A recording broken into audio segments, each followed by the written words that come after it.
Good morning students. Today we have chapter number 6 of class 7 and the topic is direct and inverse variations. Direct and inverse variations. Direct mean directly मतलब आमने सामने से जैसा एक काम होगा वैसा ही दूसरा होना है. एंड इन्वर्स मीन्स कि उल्टा काम करना. ठीक है, अगर एक चीज़ कम हो रही है तो दूसरी को ज़्यादा हो जाना, या किसी ने पोलाइट वे में बात की और उसको आगे से जो हार्श जो है वो रिस्पॉन्स मिला, तो ये एक इन्वर्स वेरिएशन हो जाएगा. First of all, we learn about definitions, and the definition of the direct variation is when an increase or decrease in one quantity.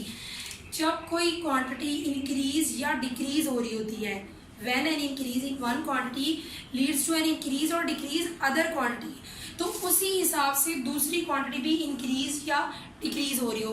For example, एक पहली क्वांटिटी इंक्रीज हो रही है तो दूसरी भी इंक्रीज हो रही हो, और अगर पहली डिक्रीज हो रही है तो दूसरी भी डिक्रीज हो रही हो. In other quantity these quantities are called direct variations. तो इन क्वांटिटीज का जो रिलेशन होता है वो डायरेक्ट रिलेशन होता है कि एक चीज़ के बढ़ने से दूसरी चीज़ भी बढ़ रही है और एक चीज़ के कम होने से दूसरी चीज़ भी कम हो रही है.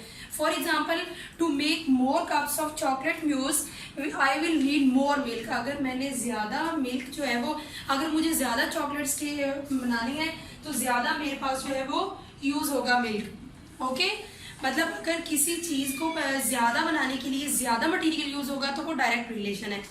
And now inverse variation when increase और डिक्रीज इन वन क्वांटिटी. अगर कोई एक क्वांटिटी इंक्रीज या डिक्रीज हो रही है, लीड्स टू कॉरेस्पॉन्डिंग डिक्रीज, तो उसकी जो रेलेवेंट दूसरी क्वांटिटी है वो, अगर तो पहली क्वांटिटी इंक्रीज हो रही है तो दूसरी डिक्रीज हो, और अगर पहली डिक्रीज हो रही है तो दूसरी क्या हो, इंक्रीज हो. एक चीज़ के बढ़ने से दूसरी चीज़ कम हो रही हो तो उसे इन्वर्स वेरिएशन कहते हैं.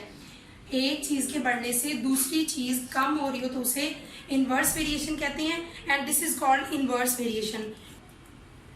जी, for example, more homework less play time. अगर आपको स्कूल से होमवर्क ज़्यादा मिला है तो आपको जो है खेलने के लिए वो बहुत कम टाइम मिलेगा. And if less homework then more play time. और अगर आपके पास होमवर्क बहुत कम है तो आपके पास खेलने का टाइम बहुत ज़्यादा होगा. इस हिसाब से हम एक क्वेश्चन करते हैं. The total cost of 10 lottery tickets is 200.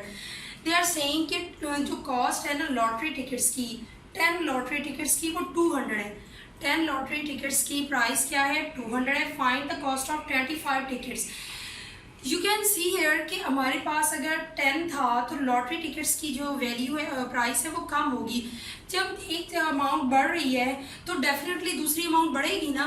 मतलब एक लॉटरी टिकट की अगर हम प्राइस निकालना चाहें तो आई थिंक वो 10 के करीब आएगी. तो अगर एक की 10 है और 10 की 200 निकल रही है तो हम देखेंगे कि 25 टिकट्स की जो है वो कितनी निकल रही है. सॉल्यूशन देखिए, cost of 10 lottery tickets is equal to 200. हमारे पास जो 10 लॉटरी टिकट्स की अमाउंट थी वो 200 थी. Cost of 1 lottery ticket. Students, जब भी हमें ज़्यादा वैल्यू ज़्यादा चीज़ों की वैल्यू दी होती है तो अगर हमने सिंगल की निकालनी होती है तो हमको जो अमाउंट हमें गिवन होती है हम उसको डिवाइड कर देते हैं. सो 200 डिवाइडेड बाय 10, तो 10 जो है जब हम उसको कैंसिल करेंगे तो आयस 20 आ जाएगा. यानी एक लॉटरी टिकट की अमाउंट क्या निकली है, 20 निकली है. So cost of 25 lottery tickets, जब 25 की हमने निकाली है, then 20 multiplied by 25 and the answer is 500. You can see है कि जब लॉटरी टिकट्स 10 थे तो प्राइस भी कम थी, जब लॉटरी टिकट्स ज़्यादा हो गए तो उनकी प्राइस भी ज़्यादा हो गई. This is direct variation. Okay students, thank you.